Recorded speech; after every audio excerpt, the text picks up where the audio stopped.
Bonjour à tous et à toutes et bienvenue dans cette nouvelle vidéo de la chaîne dans le thème de la physique-chimie. Aujourd'hui ce sera plutôt de la physique. On va commencer la physique et avec la physique on va commencer avec les ondes, notamment le chapitre qui se nomme comportement ondulatoire. Donc la première nouveauté en fait de ce chapitre en terminale, c'est la diffraction. En première, on voit d'autres propriétés qui régissent les ondes, notamment la réflexion et la réfraction, et en terminale on a le droit à la diffraction. Donc je vais commencer par des brefs rappels et on va enchaîner direct. Du coup, avant tout, c'est quoi une onde?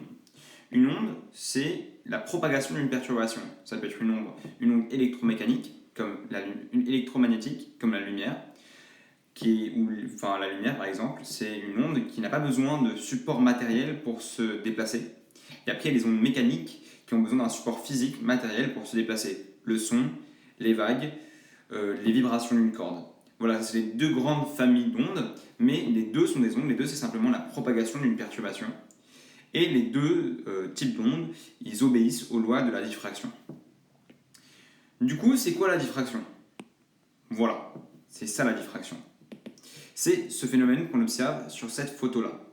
Regardez, il y a des vagues qui arrivent, la perturbation de l'eau, donc l'onde formée par les vagues, sont plus ou moins parallèles, elles sont plutôt comme ça.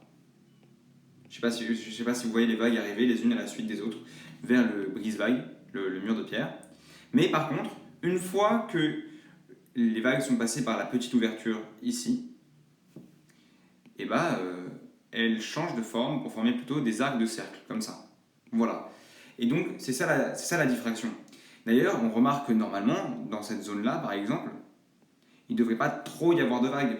Parce que si les vagues se déplacent comme ça, normalement, elles ne sont pas censées perturber le milieu très à gauche ou très à droite. Il est bleu. Normalement, la propagation devrait être bloquée par le mur. Mais on remarque quand même que les vagues, que la perturbation, que l'onde arrive jusque-là. Et ça, c'est dû au phénomène de diffraction. Donc le phénomène de diffraction, d'un point de vue scientifique, c'est la perturbation de la propagation de l'onde. En gros, c'est la modification de la direction de l'onde quand elle passe à travers une petite ouverture ou quand elle croise un petit obstacle. Voilà, c'est ça. Donc la propagation de l'onde va être modifiée parce qu'elle rencontre sur son chemin une petite ouverture ou un petit obstacle. Et en fait, il y a un lien entre la taille de l'obstacle ou la taille de l'ouverture et la diffraction.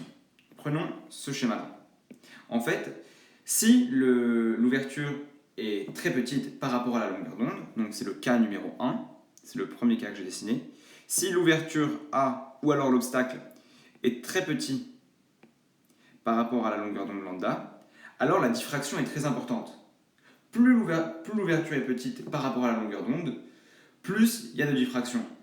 Là, il y a la diffraction, on va mettre plus plus. Si la longueur d'onde est plus ou moins du même ordre de grandeur que l'ouverture ou que l'obstacle, alors il y a diffraction. Si vous remarquez sur le schéma, la perturbation des ondes, la perturbation de la propagation, il y a perturbation de la propagation, les ondes adoptent une forme différente, d'ailleurs elles commencent à des endroits différents, mais ça n'a rien à voir avec le schéma de gauche où il y a carrément des arcs de cercle qui se forment. Et si l'ouverture ou l'obstacle est vraiment plus grand que la longueur d'onde, dans ce cas-là, la perturbation est vraiment réduite. Il y a quand même diffraction, mais c'est très réduit. Et au bout d'un moment, on n'arrive même plus à le voir. Du coup, normalement, on dit qu'à partir d'un ordre de grandeur 100 fois plus grand que la longueur d'onde, la diffraction s'arrête. Du coup, si vous avez une longueur d'onde de 1 mm et vous avez une ouverture ou un obstacle de 100 mm, donc 0,1 m, et du 10 cm, là, il n'y a plus vraiment de diffraction. Voilà ce que ça veut dire. Du coup, donc là, on va mettre un petit moins vu qu'il n'y a pas beaucoup de diffraction. Voilà. Par contre, comme pour beaucoup de choses, la diffraction avec la lumière se passe de manière différente. Elle se passe pas de manière différente, mais il y a des choses en plus qu'on peut ajouter à propos de la lumière. Notamment le fait que la lumière, elle est souvent polychromatique. La lumière, elle est composée de plusieurs longueurs d'onde à la fois, notamment la lumière blanche. Donc sauf si on utilise un laser pour isoler une longueur d'onde, la lumière elle est souvent faite de plusieurs longueurs d'onde. Et ce qui se passe, c'est que vous avez vu que la diffraction, dépend de la longueur d'onde. On va reprendre le schéma tout à l'heure. Si la longueur d'onde est différente, par exemple, vu qu'on mélange une lumière rouge et une lumière verte, et ben, le ratio entre la longueur d'onde lambda et l'ouverture A va être différent. Parce que par exemple, la longueur d'onde du rouge, c'est 800 nanomètres, alors que la longueur d'onde du vert, c'est plutôt 500 nanomètres. Du coup, le vert est plus petit et il va avoir une diffraction plus grande. Et en fait, la diffraction, ça sépare les couleurs de la lumière polychromatique. Ça, c'est quelque chose d'important à retenir. Autre point important à retenir, c'est que la forme de l'objet, la forme de l'obstacle, ou alors la forme de la fente, influence la forme de diffraction. Si on prend un laser, par exemple, prenons ce schéma-là. On prend un laser et on le passe à travers un obstacle. Si l'obstacle est de type circulaire, voilà, donc on passe à travers une sorte de trou de serrure, ou de Judas par exemple, mais de mini Judas. Ou alors, si c'est juste un cercle, si l'obstacle a une forme de cercle, la figure de diffraction, elle aussi, aura une forme de cercle, comme celle qui est représentée ici, en vert. Je vais le faire plus grand. Voilà. Ça, c'est le résultat d'une diffraction à travers une fente en forme de cercle ou d'un obstacle en forme de cercle. Alors que si on a affaire à une fente verticale, comme ça, ou si par exemple on met un cheveu de manière verticale, comme ça, sur le chemin de la lumière, dans ce cas-là, on aura une diffraction horizontale, comme ça. Je ne me suis pas trompé. Si on a un obstacle vertical, la diffraction sera horizontale. Attention. Voilà ce qui se passe. Du coup, on voit que la lumière, la forme de l'obstacle influence la figure de diffraction que va faire la lumière. Ça, c'est un mot important à retenir. Figure de diffraction. La figure de diffraction, c'est l'image produite par la lumière qui s'est diffractée sur un écran situé derrière l'obstacle. Et maintenant, pour finir en fait la leçon, on va passer à quelque chose de légèrement mathématique. En fait, on va voir comment on peut chiffrer, comment on peut introduire des chiffres, vu qu'on a un peu en physique et il faut commencer à calculer, sinon on s'ennuie. Comment on peut commencer à faire des calculs et comment on peut utiliser la diffraction. Et en fait, je ne sais pas si vous avez remarqué quelque chose, mais la figure de diffraction, elle a un lien avec la forme de l'obstacle. En plus, on a vu qu'il y avait une relation entre la taille de la diffraction, enfin l'amplitude de la diffraction, et la taille de la fente. La diffraction nous donne des informations sur la taille de l'obstacle et la forme de l'obstacle. C'est extrêmement important à retenir, c'est pour ça que je mets beaucoup d'emphase dessus. En fait, surtout quand on veut commencer à analyser des choses très petites, la diffraction, ça devient un outil extrêmement important vu que ça nous donne beaucoup d'informations sur la forme et la taille de l'obstacle que la lumière vient de traverser. Il y a beaucoup en fait de diffraction qui est utilisée en minéralogie par exemple, de la diffraction avec des rayons X. C'est extrêmement important, par exemple pour essayer de regarder la forme des virus. On arrive en fait à piéger des virus dans des sortes de minerais transparents, on envoie de la lumière à travers et on regarde la figure de diffraction que ça fait. Et avec ces figures de diffraction, les ordinateurs, ils arrivent à reconstruire carrément la forme du virus de manière très précise et sa taille. Du coup, on ne va pas aller jusque là, mais on va faire un exercice plutôt simple. Prenons un laser de longueur d'onde lambda. Il est rouge, donc on va supposer que c'est une longueur d'onde entre 700 et 800 nanomètres. C'est pas sorcier de faire cette estimation. On passe à travers une fente horizontale. Donc si on passe à travers une fente horizontale, la figure de réfraction sera verticale. La figure de réfraction est obtenue ici. Et du coup, ça c'est un dessin, c'est une représentation de ce qu'on obtient ici. C'est juste pour que ça soit plus facile à voir. On remarque qu'on obtient une tâche principale, des extinctions sur les côtés, puis d'autres mini-tâches. Cette image, elle peut être expliquée par le phénomène d'interférence. Le phénomène d'interférence. Et ça, c'est quelque chose qu'on va voir dans la vidéo suivante. C'est quoi l'interférence entre ondes? Mais pour le moment, on va que s'intéresser en fait à cette tâche-là sans essayer à comprendre pourquoi elle se forme de cette manière-là. Ça, c'est ce qu'on verra dans la prochaine vidéo. Premièrement, il y a une formule qu'on doit admettre. Celle-là. Que θ, l'angle mis en jaune ici, est égal à lambda, la longueur d'onde en question, sur A, la taille de la fente. Ça, c'est quelque chose qu'on doit admettre. C'est une formule qu'on nous donne. Voilà. Une deuxième chose qu'on peut faire, c'est utiliser notre géométrie. On a affaire ici, en fait, si on regarde bien l'angle en question, cet angle-là, et si on regarde la forme que ça fait, on a affaire à d'autres triangles rectangles. Je ne sais pas si vous le voyez là.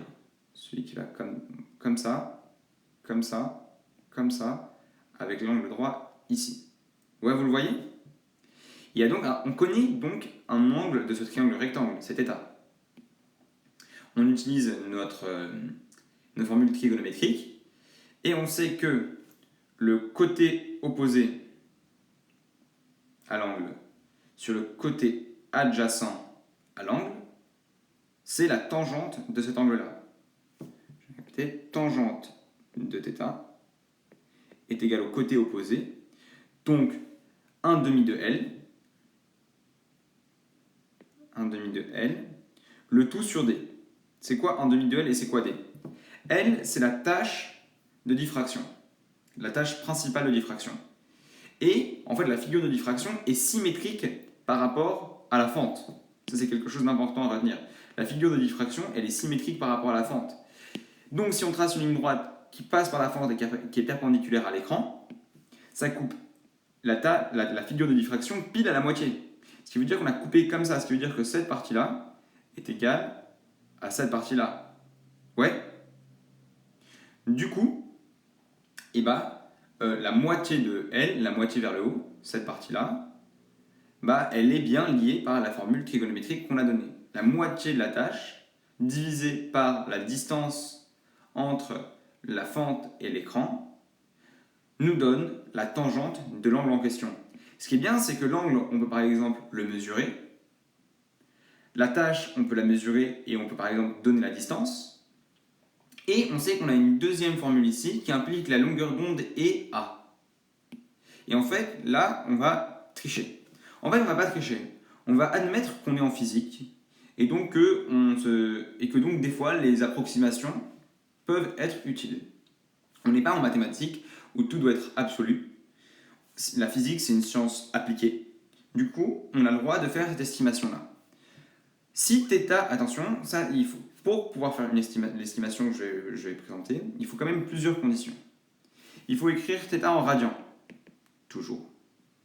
Ça, c'est un piège classique. Si vous n'écrivez pas θ en radian, vous risquez de vous tromper. Et deuxièmement, il faut que θ soit inférieur à 15 degrés. 15 degrés, ce qui fait environ 0,26 radians. Ouais. Donc si on écrit θ en radians et que θ est inférieur à 0,26 radians, on peut faire cette approximation suivante. Que θ est environ égal à la tangente de θ. Et vous pouvez tester avec votre calculette. En effet, pour des angles faibles, compris sous 0,26 radians, en fait, la tangente de θ a des valeurs très très proches de l'angle θ lui-même. Du coup, si on fait cette approximation, on peut lier la formule en rouge à la formule géométrique qu'on a trouvée en bas. Si on part du fait que θ égale tangente de θ, et maintenant je vais réduire le schéma vu qu'il nous a bien servi avec les formules. Donc, lambda sur A égale L sur 2D. J'ai passé le demi en dessous, normalement ça choque personne. Voilà. Et ça, c'est une formule qu'il faut retenir aussi, en plus de celle-là. La partie géométrique, elle est relativement facile à retrouver, donc c'est pas trop grave. Et tant que vous vous souvenez que lambda est égal, que θ est égal à lambda sur A, normalement vous pouvez retrouver la dernière formule que je viens de présenter, lambda sur A égale L sur 2D. Mais c'est bon à savoir. Et surtout, il faut se rappeler des conditions pour que ça marche. Il faut que θ soit inférieur à 0,26 radians. Mais maintenant, qu'est-ce qui est intéressant dans cette formule? Pourquoi je mets tellement d'importance sur cette formule? Pourquoi est-ce que je vous montre cette formule? Regardez. Ça, c'est quelque chose de très intéressant. L, la taille de la tâche, ça se mesure avec une règle. On fait une tâche sur un écran, on met une règle sous la tâche et on mesure la tâche. Ouais. Lambda, la longueur d'onde du laser, souvent elle est donnée avec le laser. On nous dit, vous allez faire un laser rouge de longueur d'onde 735 nanomètres. D, c'est une distance mesurable aussi. C'est la distance entre la fente et l'écran. Ça, c'est même pas vous qui le mesurez, c'est vous qui mettez D, c'est vous qui choisissez D. Avant de faire l'expérience, vous placez votre fente à 18 cm de l'écran. Donc, D, lambda et L sont des valeurs extrêmement faciles à retrouver. Comme ce sont des valeurs faciles à retrouver, A, qui est lié à lambda, L et D par cette formule, est facile à retrouver aussi. Ce qui fait que grâce à cette formule, on peut retrouver facilement la taille de l'objet en question, ou de la taille de la fente, ou la taille de l'obstacle. Et ça marche très bien, par exemple, pour calculer le diamètre d'un cheveu. Je vous souhaite bonne chance pour calculer le diamètre d'un cheveu à la règle. C'est pas évident. Par contre, une simple tâche de diffraction, un simple montage comme celui-là, et cette formule-là, nous permettent de retrouver de manière extrêmement précise la taille d'un cheveu. Et je ne peux pas vous dire de valeur, vu que la taille de cheveux, elle change du simple au centuple en fonction de la personne. Il y a des gens qui ont des cheveux très épais et des gens qui ont des cheveux très très fins. Mais du coup, cette formule-là, par exemple, vous permet de vérifier la taille de vos cheveux. Donc pour les gens curieux, vous savez qu'avec un laser, un bout de papier et un cheveu et du scotch, vous pouvez calculer le diamètre de votre cheveu, si ça vous intéresse. Si jamais ça vous intéresse. Perso, moi, ça m'intéresse. J'espère que je ne vous ai pas trop emmêlé les pinceaux. C'est que le début, et surtout, c'est pas encore fini en fait. Parce qu'il faut qu'on vérifie pourquoi est-ce qu'il y a des extinctions, pourquoi est-ce qu'il y a des taches dans la figure de diffraction. Donc je vous ai laissé avec un peu de suspense. Bon, je sais que c'est pas du suspense, c'est pas un cliffhanger digne d'une série américaine, mais je fais ce que je peux avec les cours de physique-chimie. J'espère que ça vous a plu, et à bientôt.